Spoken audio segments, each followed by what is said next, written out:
Buenos días, a mí me tocó hablar acerca del modelo de crecimiento económico del modelo de Solow. Bueno, antes que nada presento acerca un poco de los antecedentes o orígenes del modelo, del proceso o de desarrollo del modelo de Solow. Bueno, el modelo de Solow fue desarrollado por el economista estadounidense Robert Solow. Este modelo también se conoce como un modelo neoclásico de crecimiento. Esto es debido a que este modelo utiliza una función de producción donde el factor principal es el capital por unidad de trabajo. Este modelo además descarta la idea de que los salarios dependen de la cantidad de puestos de trabajo que se ofertan en una economía en un determinado país en un periodo dado. Asimismo, este modelo toma como principal punto de partida, o más bien se basa a partir de ese modelo, del modelo de Harrod, el cual este modelo de Harrod se centraba en un modelo donde el crecimiento económico es objeto del consumo y la demanda exclusivamente. Pero, pero no solamente el modelo de Solow se basa nada más en el modelo de Harrod, sino que también se basa en las teorías de competencia perfecta propuestas por Leon Warlas y también por las teorías de John Keynes, en el cual en las teorías de John Keynes se hace mención que el ahorro es un producto directo de los ingresos que se ve afectado en menor medida por el consumo de las personas. Pese a todo lo que analizó este personaje, este economista de las teorías y del modelo de Harrod, este economista pensó o llegó a pensar que el crecimiento económico se podía estudiar mediante la producción, entendiendo como el resultado que era del trabajo y del capital. Pero fue entonces que realizó distintas modificaciones a los modelos y a las teorías que él estuvo analizando, de tal manera que se basó o giraba su teoría eh, en torno a lo que es la oferta y la inversión.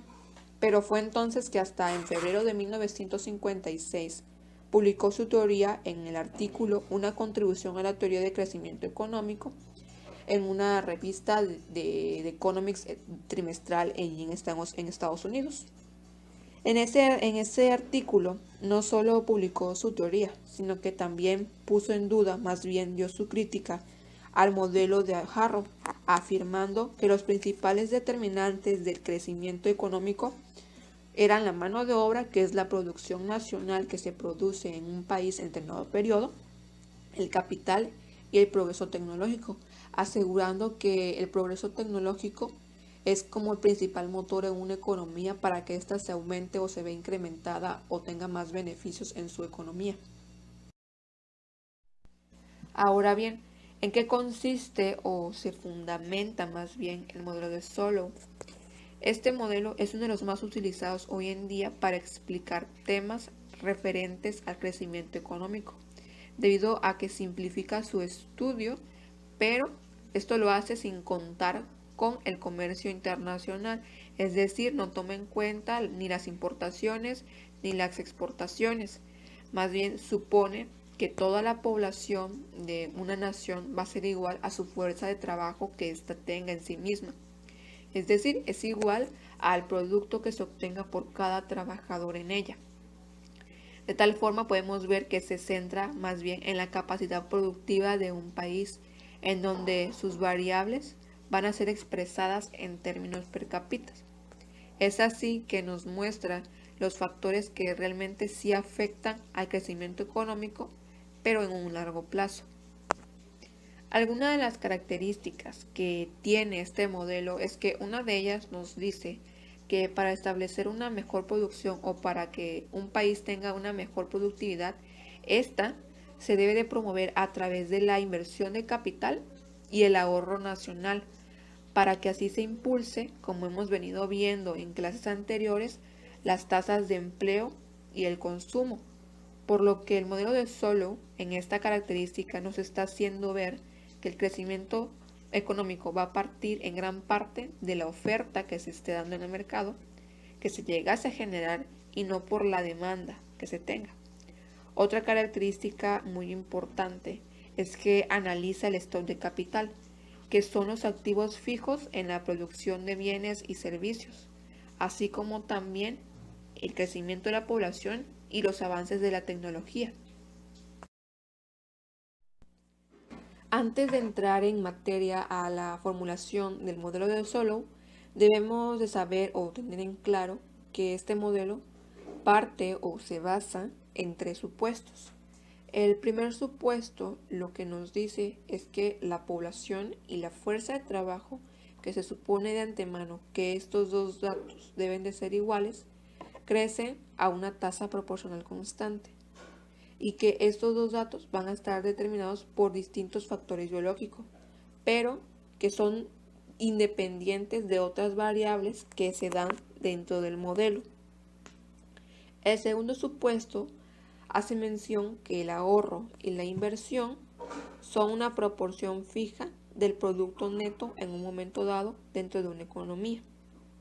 Y el último supuesto, que es el número 3, nos dice que la tecnología siempre se va a ver afectada por dos coeficientes constantes, los cuales son 1, la fuerza de trabajo por unidad de producto y 2, el capital por producto.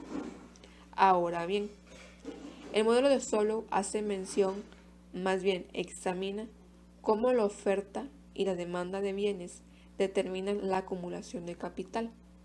Es decir, que la oferta de bienes determinará el nivel de producción de cierto producto en un momento dado. Y la demanda, por consiguiente, determina cómo ese producto va a ser distribuido dentro del mercado. Es por ello que este modelo se basa en la conocida función de producción de Douglas, en donde Y es igual a F de K, L, y Y representa el producto total de la economía o producción nacional, y K es el stock de capital y L es el factor de trabajo. Estas funciones están en función del tiempo. Esta función nos muestra la productividad marginal decreciente del capital. Esto lo que nos quiere decir es que cuando se dispone de un pequeño capital, si le aumentamos una unidad adicional de capital que se añada, va a ser de gran utilidad y habrá una gran cantidad de producción. Mientras que si el capital es muy alto y si le añadimos una unidad adicional, lo que va a hacer es que la producción va a ir creciendo, sí, pero de manera más lenta. Bueno, el modelo Solow describe, como ya lo habíamos dicho anteriormente en diapositivas atrás, trata de describir el crecimiento económico. Para ello se basa en el supuesto 1, que es el primero, en donde nos dice que el ahorro denotado con S mayúscula es igual a la inversión, que es denotado con I, por eso vemos que S igual a I.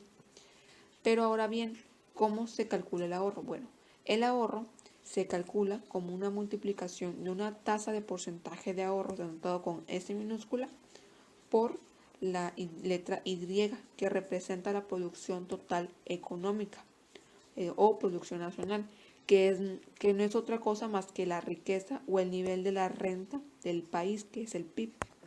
El stock de capital lo denotaremos con delta K, que va a medir la depreciación, donde K es igual al capital obtenido por cada trabajador. Ahora bien, lo más importante ahora es definir la ecuación fundamental en la que se basa este modelo, que es la acumulación de capital por trabajador en una economía, es decir, la variación, el cual va a ser el ahorro menos la depreciación de capital. Como podemos ver, la acumulación de capital de manera matemática se denota como determinante de K.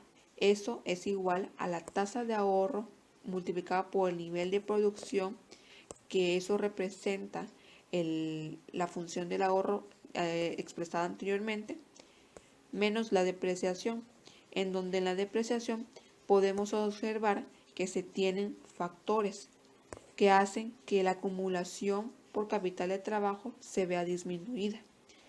Esos factores son los siguientes: G sub n, que es el crecimiento de la población, más G el crecimiento tecnológico, denotado como G sub A, más la depreciación. Todo esto multiplicado por K, que es el capital por trabajador. Esto es porque la economía puede llegar a crecer con lo largo del tiempo. Por eso se centra en las variables por unidad de trabajo, por eso se le agrega la constante K. En la gráfica podemos ver cómo cada uno de los factores del modelo de Solow está representado, en donde se ve el ahorro, la función de producción, el stock de capital y la acumulación de capital. En el eje de las abscisas, que es la línea horizontal, que está representado con la letra K, es la cantidad de capital por trabajador, y en el eje de las ordenadas, que es la línea vertical, denotaremos ahí la Y, que es el nivel de producción de economía por trabajador. Y la curva naranja muestra la función de producción F de K. Debemos de recordar que a medida que aumenta el capital por trabajo, la producción crece cada vez menos. Por eso vemos que cada vez que crece se va haciendo cada vez más, un poco más horizontal.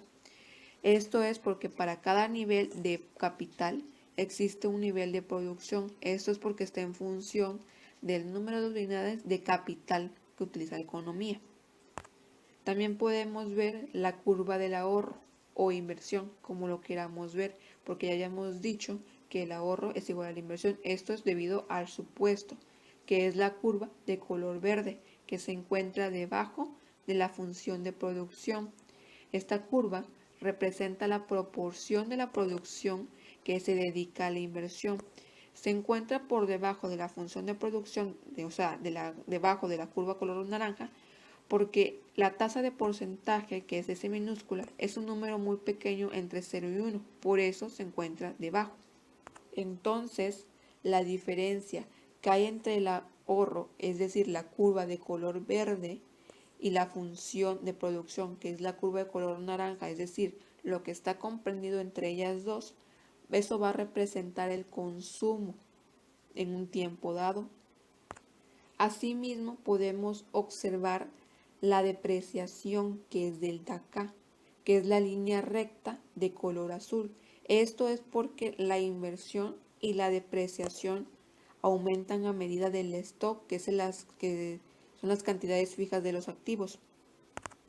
Ahora bien, el modelo de Solow predice que a largo plazo la economía siempre va a alcanzar un punto de equilibrio, siempre, en donde la depreciación se intersecta o se encuentra con la función de ahorro.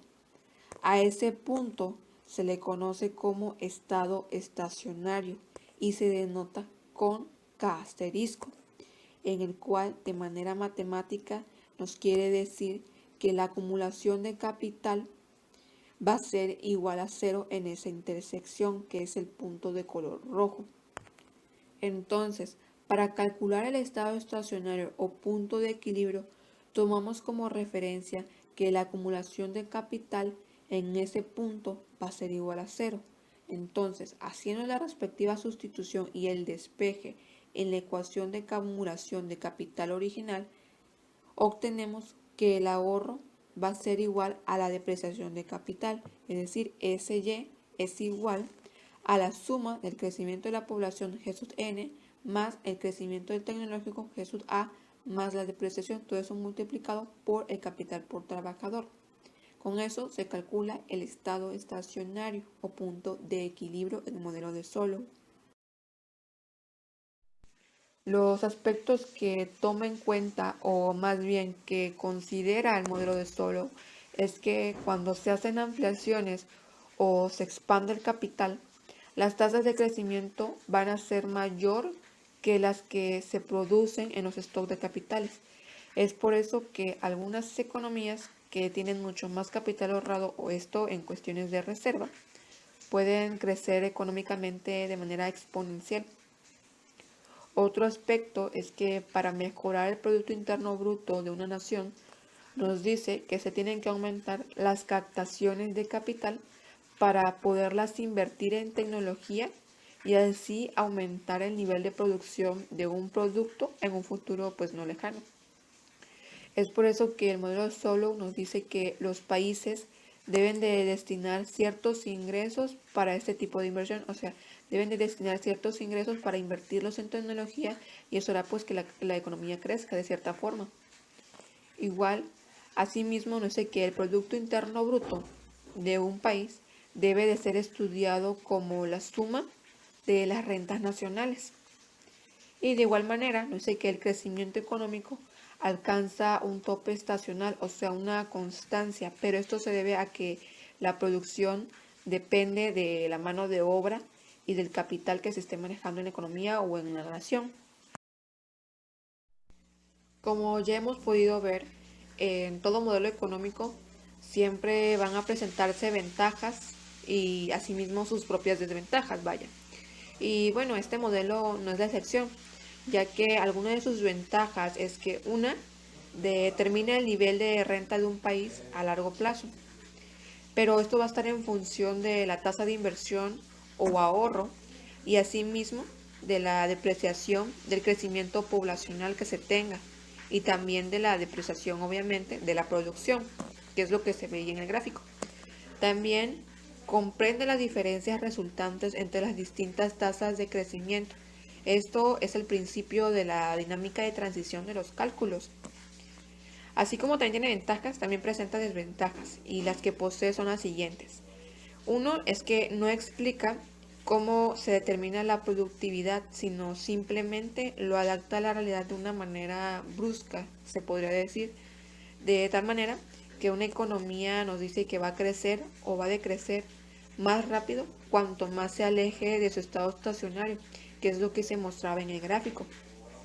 Otra desventaja es que las tasas de inversión y productividad varían de unos países a otros, debido a que este economista, Robert Solow, tomó como referencia o punto de partida, se podría decir, las tasas de productividad de los Estados Unidos. Entonces, a partir de la tasa de productividad de los Estados Unidos, calculó la productividad de los demás países y es por eso que se presentan variaciones. Y pues bueno, eso sería todo de mi parte. Les agradezco la atención prestada.